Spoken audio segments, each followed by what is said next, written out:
Hey, this is the Hellion from Metal Nation, and today I'm lucky to be talking to Gus G. Gus, what's going on? Yeah, man, a whole lot of stuff is happening. How are you? Very well. So, jumping right into it, Fearless, new album, Yeah. going to be coming out 20th of April. It's kick-ass, bro. Wow, thanks, man. Thank you. Yeah, I'm excited about it. So we've got, people don't know who Gus G is. Gus, man, you're all over the map. You worked with Ozzy, Firewind, what do you got? A bunch of other stuff going on. Well, now you've got a solo record. Tell us about how that came to be. Right, yeah. Well, I mean, this is the third solo album. Right. My first album came out 4 years ago in 2014. I mean, right around 2013, I just got tired of, after the singer in Firewind at the time, the singer quit, and I kind of was fed up with it, so I decided to take a break from the band, and, put the band on hiatus, and I decided to just start writing with different people, try out some collaborations, and that's how the solo album idea was born. And from then, I just put out the first record, did some gigs, and then the tours kept getting extended, and then I did a second record. I mean, here we are today. It's I've been doing this for a few years. I went out there, did some solo tours, and I don't know. I found a really cool co-writing partner a couple of years ago, Dennis Ward. We ended up producing and writing together the latest Firewind record that came out last year, and then I guess the natural evolution of that was to continue writing songs, and we made together the tracks the tracks that ended up on the Fearless record, and here we are today. Yeah. Right. Yes, you got Will Hunt. Will's been all over the place. He's kind of a workhorse. You know, he actually worked on a record with a couple of friends of mine, and some good, good call, good round, good sound. I was really surprised the variety on the tracks. And I've been aware of your playing for forever, and been a fan for a long time. And this just seems you stepped it up a little bit more for Fearless. Yeah. Well, thank you. Yeah. I mean, that was the point. This is the third record. It was like the whole point with this record was to really define what my solo sound would be like, what the sound and the sound and the style of me as a solo artist are. Whereas the first two records, there was good tracks all over them, but it was a lot of different collaborations. So I was just testing the waters and experimenting. Whereas now it was time to really, set the record straight. Like, okay, this is how I should sound. This is what it is. And that's why I decided to not have any guests on this record and just do it with, in a power trio format with Dennis Ward playing bass and singing, and Will Hunt of Evanescence, he came in and played the drums. Yeah, perfect. And speaking of sound, I'm an older guy, so I know one of your influences was the Frampton Come Alive record. I remember when that album dropped, and it was everybody was running around listening to it, and for being a younger guy, you citing that as an influence is really cool to see. That you've got such a broad spectrum, but yet you still sound like your own sound. You're not copying or imitating any of these guys, but you can see where you're pulling in influences. Yeah, I mean, Frampton was the early influence when I was a kid, sort of say, the guy that made me pick up the guitar, if you like. But, yeah, I mean, over the years I've had different influences and different guitar heroes. And, like having, getting your own style and developing your own style, it's something that, it's not something that happens overnight, obviously. I mean, I've been doing records for a long time, and I've made over 20 albums, so obviously, this is something that keeps developing. You have I always call it, you have your little bag of guitar licks, and you just put it in, lick by lick. You put it in that bag, and then one day, 20 years later, you open that bag of licks, and then there you go. You have your own style. But it's something that always keeps developing. It's an ongoing journey. That's good. I know some of the classic stuff you've listened to. What are you listening to now? What other guitarists are having an influence on you as in today's world? I don't know, man. I'm pretty much old school. I still go back to my favorites that I always like, Gary Moore, Michael Schenker, Uli Roth, Yngwie Malmsteen, Paul Gilbert, those guys, you know, and of course Tony Iommi, you know, all that stuff. Yeah. That's, you know, those icons, it's cool to see somebody like yourself paying homage to, you know, that you're not going to let the riffs they wrote go away, and you're not going to sit around and just try to imitate them. That's a cool thing. Thank you. Yeah, I mean, it's just how I grew up. You know, I was listening to all those guys, and I took stuff from them. You know, I always say I learned guitar from all those guys, not personally like sitting down one-on-one, but just by basically learning their licks and their songs, and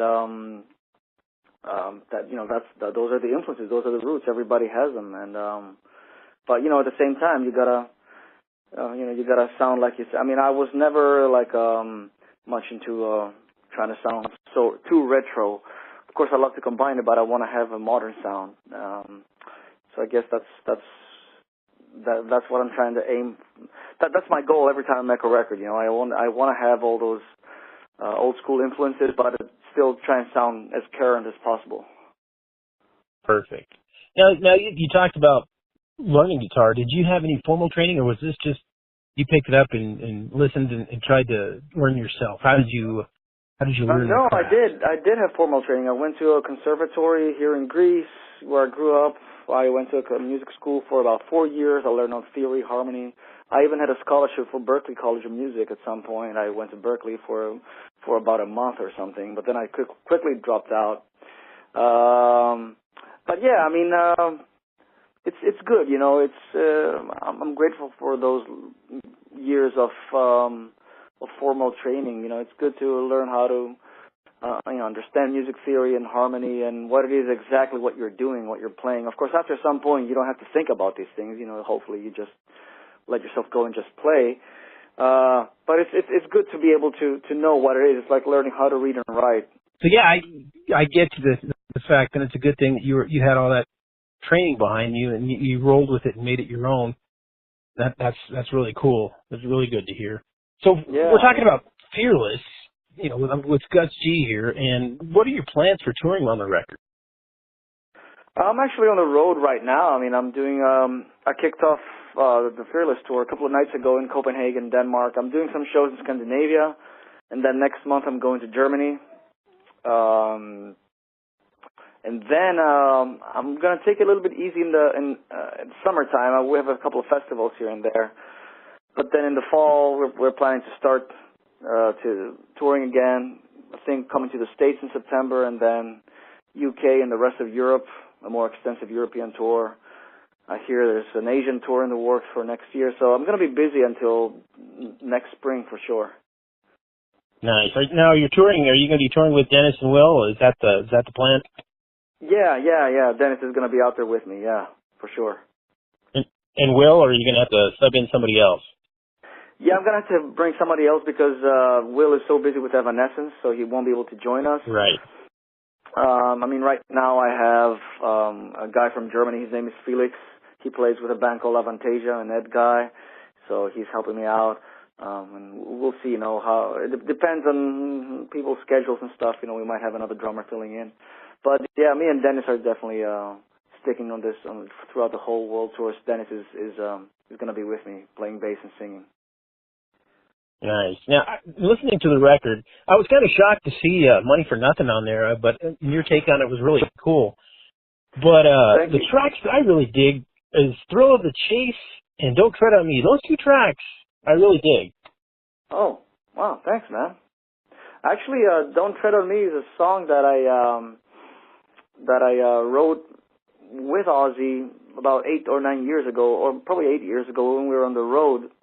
And we wrote a couple of songs on the road. I had this riff, you know, and he made a vocal line or something, and we made a demo. But obviously we never really got to do anything more after the Scream record. But I had the music for that, and I wanted to do something with it. And I decided to use it on this record. So we made some new vocal lines, obviously, and that became Don't Tread on Me. Nice. Yeah, good track. So how, I got to know how Dire Straits, man, why'd you pick that track? No particular reason. It's just one of those. I know it's a pretty odd choice, but I think that makes it cool and special. Not something you expect from me, but and it's just an iconic riff, man. It's just everybody knows this one growing up, and it's just a massive hit. And it's a guitar-driven track, and I just had the idea of making like the more modern version of it and playing the riff on the lower strings and then playing it on the half of the speed that the actual track is. So there you go. That's what it is, more or less. Yeah, I really dig that, and it's like a couple of people that have heard the record have commented on that. Wow, that's a cool track. You know, so hitting the road, you're just so busy. Do you have any time to just hang out and chill, or no? Actually, no. You're I mean, just gonna keep killing it. Not really. I mean, I got back from South America last month. I was there with Hellion, and we wrapped up our tour, and then basically, you know, took like a couple of weeks off. And I mean, during those 2 weeks off, I started doing press for the album, and now off we go. The solo tour started. I'm gonna relax a little bit in the summertime. I'm probably gonna be going back into the studio and writing new music. But yeah, it never really ends. It's like jumping from one tour to the next. That's how it's like these days. Yeah, that's, you know, ever since you hit my radar, I've said, man, this guy Gus is all over the map, you know, and then, you know, obviously it pushed you. I was a fan pre-Ozzy, man. I liked your stuff before people heard of you with Ozzy. I was really happy to see that you had some, you know, you had that time with Ozzy as well. You know, that's filling in some big shoes, and you know, what I saw and what I heard, you did fantastic. It was great to see that, you know, and it's great to see you didn't just fade away after it's done. You know, you're continuing on with all the, of course, stuff man. you got going on. Yeah, I mean, like you said, you know, I had my band before I joined Ozzy, and then obviously that's my main thing. Like after Ozzy, you know, it's being in a huge band like Ozzy's band. Obviously, it was a life-changing experience. But you know, that's not like a gig you can take for granted. You know, he's a solo artist, and I mean, he's going to be 70 years old this year, and he's retiring. So. Or doing his farewell tour, whatever. But the thing is, it's you know, you know, it's not like something you can count on forever, you know, so at some point you're going to have to go out there and do your own thing.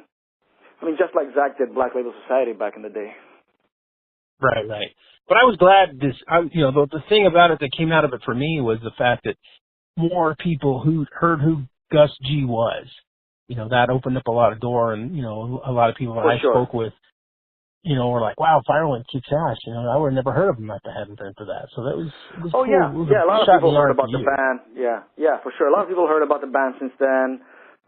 It definitely made the band a much more international level type of name. And it opened up a lot of doors, like you said. You know, it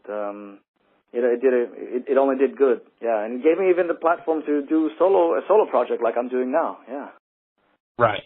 And we're talking to Gus G. His album Fearless will drop April 20th. He's got Will Hunt and Dennis Ward on the album. You know, it's not your typical.